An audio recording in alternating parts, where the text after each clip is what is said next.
Hello guys, welcome to my YouTube channel Cypher Classes.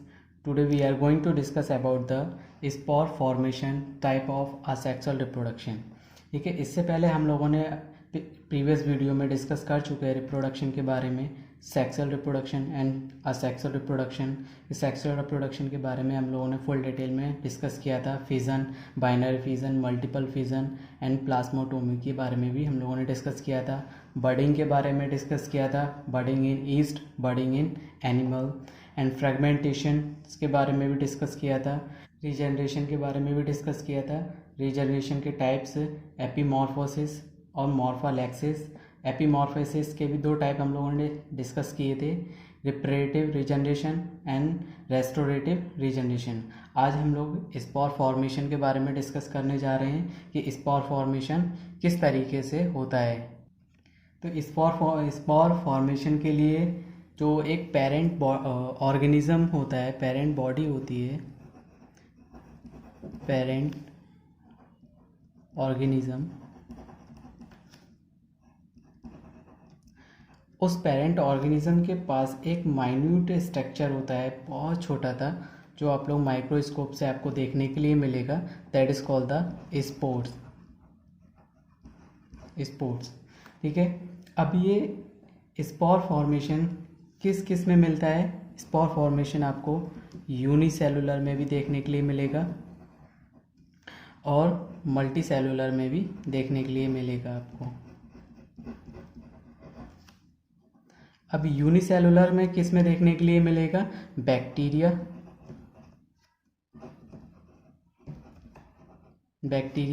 And multi cellular organism कौन से होते हैं जिसमें हम लोगों को स्पोर फॉर्मेशन देखने के लिए मिलेगा? फंजाई। फंजाई में कौन कौन? फंजाई में Rhizopus, fungi, Rhizopus and Mucor. ठीक है, और फॉन्स में भी आपको ये स्पोर फॉर्मेशन देखने के लिए मिलेगा। फॉन्स एंड मॉसिस में भी आपको देखने के लिए मिलेगा। ठीक है, आप लोगों ने देखा होगा, शायद आप लोगों के पास एक ब्रेड अगर हम लोग एक खुला रख देते हैं तो उसके ऊपर आपको फफूंदी टाइप का एक वाइट कॉटनी ग्रोथ आपको देखने के लिए मिलेगी। फफूंदी लग जाती है एक साइड से, जिसमें बोलते हैं। ठीक है, तो एक आपको यहाँ पे वाइट कॉटन टाइप का स्ट्रक्चर होता है, इसका कॉटनी ग्रोथ आपको देखने के लिए मिलेगी उसके ऊपर। ठीक है, उसी को ही हम लोग बोलते हैं कि इस पे स्पोर बन रहे, फॉर्मेशन हो रहा है स्पोर्स का। तो हम लोग बेस्ट एग्जांपल लेते हैं राइजोपस का, कि राइजोपस में किस तरीके से होता है स्पोर फॉर्मेशन।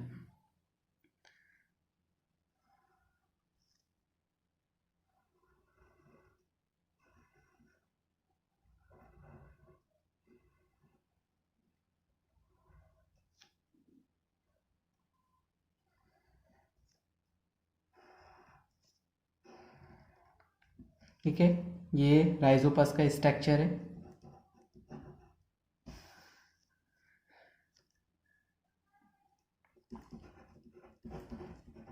राइजोपस जो फंजाई होती है, राइजोपस, तो राइजोपस का एक फिगर दिखा रहा हूँ मैं आपको, हाइफा जिसको बोलते हैं, हाइफी।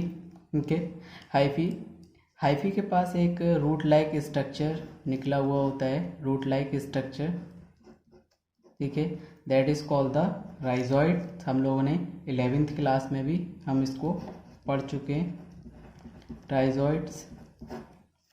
ठीक है, राइजॉइड्स क्या होते हैं? Root like structure in hyphae. ठीक है, हाइफी पर रूट लाइक स्ट्रक्चर होते हैं, that is called the rhizoid. Stem like structure जो होते हैं हाइफी पर, स्टेम लाइक स्ट्रक्चर होते हैं, that is called the sporangiophore. ठीक है, स्पोर एंजियोफोर उसको बोलते हैं। इस स्टेम पर बबल लाइक स्ट्रक्चर होता है। ठीक है, लाइक दैट, इस तरीके से। That is called the sporangium.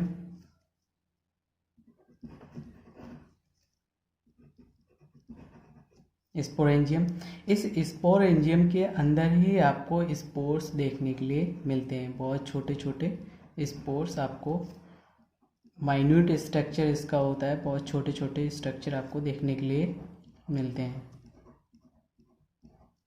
That is called the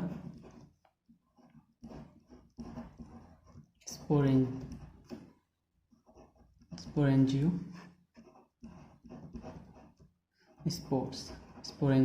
spores, ठीक है, इसी को ही बोलते हैं। जब ये स्पोरेंजियम जब बर्स्ट होता है तो इसमें से स्पोरेंजियो स्पोर्स निकलते हैं एंड डिस्पर्स हो जाते हैं बाय विंड, ठीक है, बाय विंड।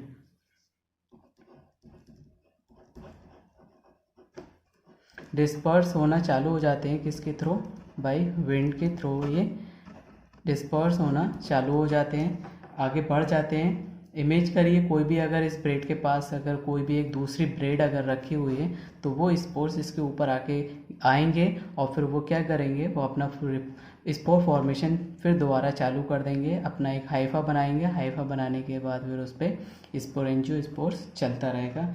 यही सिस्टम इस स्पोर फॉर्मेशन के अंदर आता है, ठीक है। फंजाई, आप लोगों को ध्यान है शायद, फंजाई दो होती हैं। फंजाई टू टाइप्स की हैं, एक तो यूनिसेलुलर में भी आपको देखने के लिए मिलेगी फंजाई, यूनिसेलुलर, और एक मल्टी सेलुलर होती है, ठीक है। यूनिसेलुलर में कौन कौन सी फंजाई आती है? जैसे कि ईस्ट, हम लोगों ने बर्डिंग का एग्जांपल लिया था ईस्ट में, ईस्ट एंड बर्डिंग, ठीक है, इसका एग्जांपल है ईस्ट का। एंड मल्टी सेलुलर में फंजाई कौन सी होती है? Rhizopus,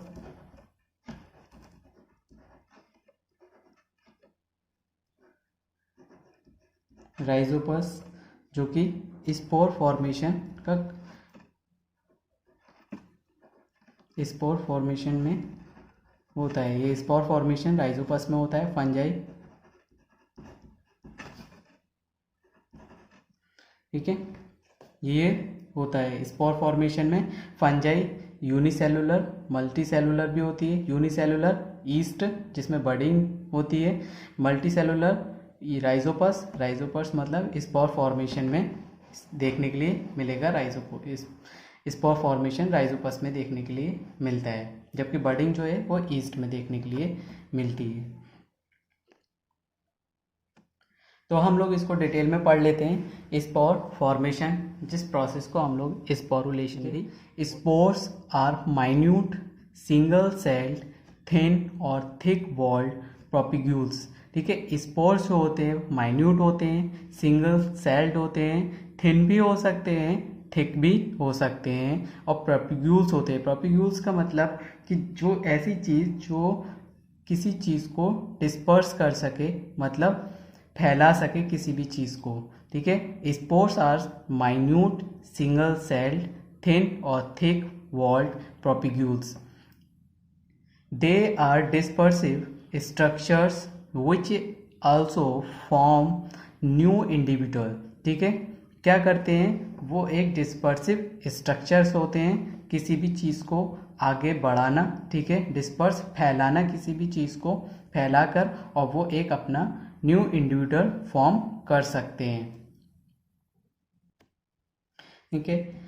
spore formation is common in Monera, protista, algae and fungi, ठीक है। स्पोर फॉर्मेशन कॉमन किस किस में देखने के लिए आपको मिलेगा? मोनेरा में देखने के लिए मिलेगा, प्रोटिस्टा में, एल्गी में, फंजाई में। जब हम लोगों ने 5 क्लासिफिकेशन पढ़ा था तो हम लोगों ने उसके बारे में डिटेल में डिस्कस किया था, Monera, protista, algae and fungi में, ठीक है।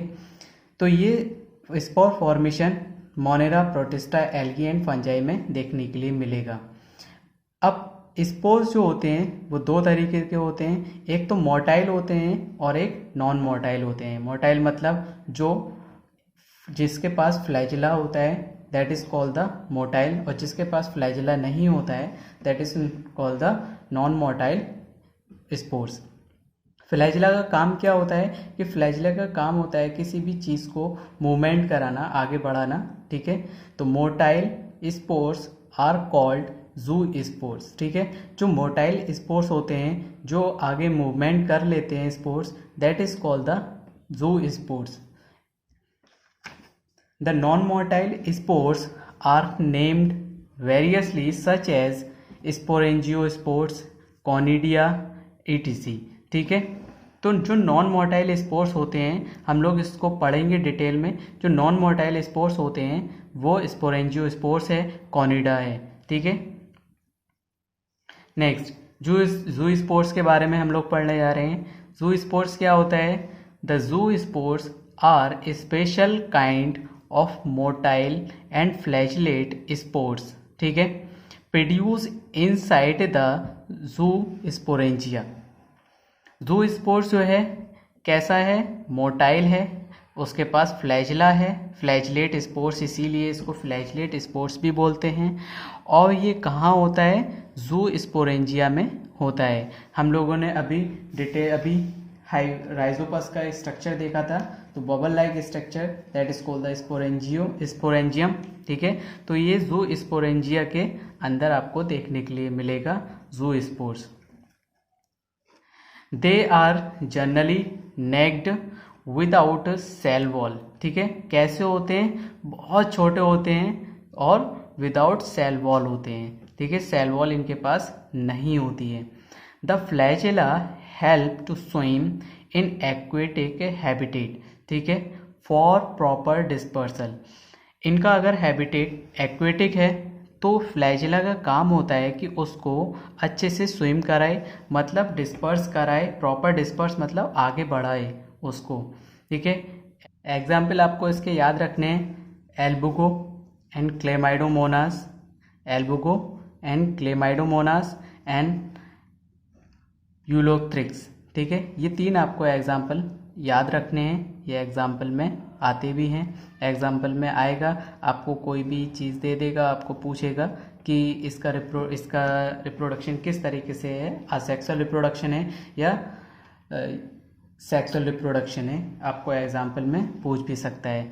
सेकंड क्वेश्चन ये भी आ सकता है कि आपको स्पोर्ट्स मैचिंग करने के लिए कि ये स्पोर्ट्स मोटाइल है, नॉन मोटाइल है, ठीक है। इस तरीके से क्वेश्चन आते हैं एग्जाम में, आप लोगों को तैयारी करनी है इसी तरीके से।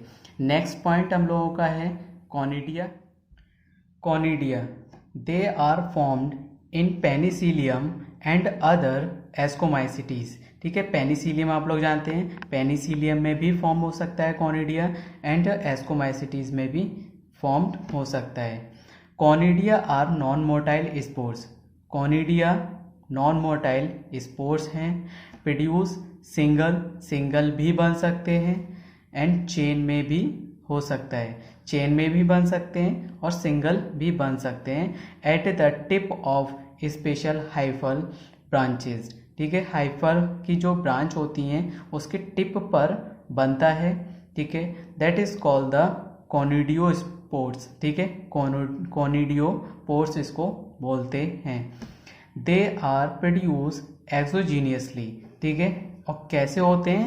एक्सोजीनियसली होते हैं, मतलब एक्सटर्नल ही बनते हैं, बाहर ही होते हैं। Next point chlamydospores. क्लेमाइडोस्पोर्स क्या होता है? They are thick walled spores, ठीक है, थिक वॉल्ड स्पोर्स होते हैं, प्रोड्यूस डायरेक्टली। किस तरीके से? डायरेक्टली प्रोड्यूस होते हैं फ्रॉम हाइफल सेल। किससे प्रोड्यूस होते हैं? हाइफल सेल से प्रोड्यूस होते हैं, थिक वॉल्ड स्पोर्स होते हैं, ठीक है। अब इनका जो मेन काम होता है, वो मेन काम क्या होता है? स्टोर रिजर्व फूड मटेरियल, ठीक है। इस फूड मटेरियल को इसको क्या करके रखते हैं? स्टोर करके रखते हैं। जो रिजर्व फूड मटेरियल्स होता है उसको स्टोर करके रखते हैं। Are capable of withstanding long unfavourable condition, ठीक है। कब होता है? अनफेवरेबल कंडीशन में ही ये होता है कि किसी भी एक ऑर्गेनिज्म के लिए हमेशा फेवरेबल कंडीशन तो होती नहीं है, तो ये अनफेवरेबल कंडीशन में ही इस तरीके की सिचुएशन आती है जो क्लेमाइडोस्पोर्स बनते हैं। अब ये बनते किस में है? एग्जाम्पल इसका राइजोपस एंड एग्रिकस, जो कि मशरूम आपको देखने के लिए इसमें क्लेमाइडोस्पोर्स आपको देखने के लिए मिलेगा। ओके स्टूडेंट, आज हम लोग यहीं तक पढ़ेंगे। क्लेमाइडोस्पोर्स के बारे में हम लोगों ने डिस्कस कर लिया, बस यहीं तक। नेक्स्ट कल टॉपिक हम लोग ओडिया एंड स्पोरेंजियोस्पोर्स के बारे में हम लोग कल डिस्कस करेंगे। ठीक है, thank you for watching this video. Like and subscribe ना भूलें, press the bell icon also. ठीक है, थैंक यू वेरी मच।